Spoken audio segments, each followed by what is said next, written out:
I am the ocean. I'm water. I'm most of this planet. I shaped it. Every stream, every cloud, and every raindrop, it all comes back to me. One way or another, every living thing here needs me. I'm the source. I'm what they crawled out of. Humans, they're no different. I don't owe them a thing. I give, they take, but I can always take back.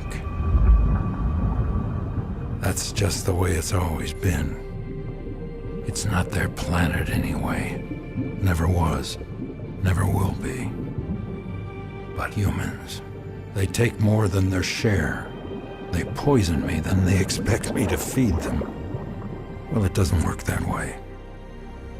If humans want to exist in nature with me and off of me, I suggest they listen close. I'm only going to say this once.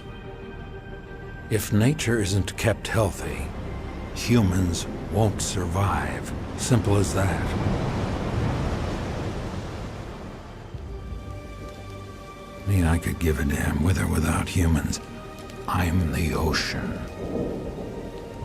I covered this entire planet once, and I can always cover it again. That's all I have to say.